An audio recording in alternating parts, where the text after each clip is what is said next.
Hi friends and welcome to my 11th day in Japan. I'm so surprised by how much I did today. Today I went to the kiyomizu-dera temple, Senkanji temple, customized my own rings at glanta, and then ended my day with the Nintendo store in Kyoto. I woke up at about 7ish and left at around 8:30, which is so crazy to me considering I slept at 3. I first took a train to Kyoto from Osaka, grabbed a snack, and then made my way to the kiyomizu-dera temple. It wasn't as crowded compared to later on, and I found a nice place on the side where I could take cute outfit content with the temple in the back. This old man even smiled at me as he walked by, which was nice. I swear it took me like an hour to be content with my pictures and videos. Here's my setup. This tripod has been so compact and so easy to carry with me all over Japan. I then followed everyone to this part of the temple and I saw everyone holding this piece of paper. I legit asked the workers selling the paper what the paper was for because I had no idea. She said it was your fortune, so you pay and then you draw a stick out of this box to receive your fortune. There was this bell that people were ringing, so I wanted to ring into. I don't know how people were ringing so easily, so here's my attempt.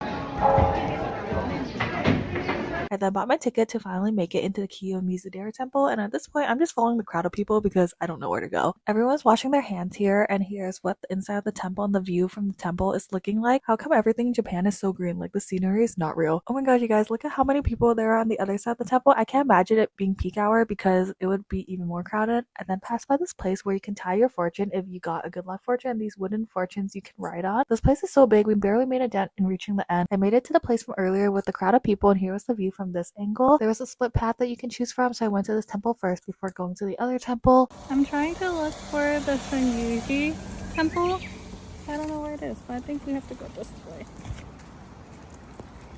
I can see why people didn't choose this one because it was such a long walk, but it was so nice and quiet. And look at this pathway. It looks like it came out of a movie. I passed by this mini bamboo pathway, which reminded me of the Rashiyama bamboo forest I see all the time on socials. I then made it to the stairs of the Senkanji temple, and this is where I started walking from over yonder. I'm not trying to think about walking all the way back because I realized how far I walked. The admission was 100 yen, and I think it's an honor system kind of thing, so I placed it in this box. This temple was so nice and peaceful. I was surprised at this hidden gem. Everything was so well maintained, and the view was just as nice. Here's my outfit again, and me just taking in the views. This was worth the walk. If you guys ever have time and get the chance to go here, please come here. I then made my way back down. On the way down, a lady asked me if this temple was worth it. I told her it was a bit far of a walk, but so worth it. Showed her pictures that convinced her to go. There was a restaurant right outside the kiyomizu-dera temple, and I chose to sit outside to eat because when am I going to be eating a meal literally by the temple again? I chose this cold soybean curd, buckwheat noodles with cold dipping sauce, and this cold sweet fermented rice drink. The server taught me how to prepare everything to eat. For the tofu, after you fish it out, you pour the sauce into the bowl to eat with it, and for the noodles you dip it into the dipping sauce. The noodles were my favorite, and the dipping sauce tasted like a light seasoning soy sauce to me, which I really like. I then got a tea sample at this dessert shop and then a matcha and sesame soft serve. I was so excited for this next stop. At glanta you can customize your own rings. I love wearing rings and I just never know where to get them. I was very surprised when I first started wearing these glanta rings daily, and even if I wash my hands or were to use hand sanitizer, they just don't rust. I would really recommend going here because you can choose out your ring size, what metal you want, as well as your design. They also have classes here for you to make your actual ring, but I think you need to have reservations for that. I placed my order and would be ready in an hour, so I did some more exploring and stopped by this dangle dessert shop. Look at all the displays of food and this sweet potato and dangle wall. I tried it for the first time and I wasn't a big fan. It was too sweet for my liking, but the shop was cute. I then picked up my finished rings. Yay! I got the rose gold and silver one for about 100-ish and 80-ish each. After such a long day, I needed a boba break, and I love shops that have self-checkout because it's just easier for me to order. I got the Uji matcha milk tea just because we're near Uji. I saw another person pulling people in these cars, and I'm just so amazed that they can do this for so long because I would take like one step and I would be done for the day. I of course had to stop by the Nintendo shop in Kyoto, and they had the cutest Animal Crossing stationery supply, so I got this notebook, plush, and erasers. They have a mini jar that you can fill up with erasers of different characters of Animal Crossing, other stuff that's not Animal Crossing. I can't think of the word for it right now. I passed by here on the way to the Nintendo shop and I had to come back for it. It was the chocolate that they freshly poured strawberries, and oh my gosh, you guys, it was so delicious. I miss it so much. This place is going to be one of the top places I go to next time I'm in Japan. I then ended the day with dinner, headed to another Lawson, and packed to get ready for the next day. I will see y'all tomorrow for day 12.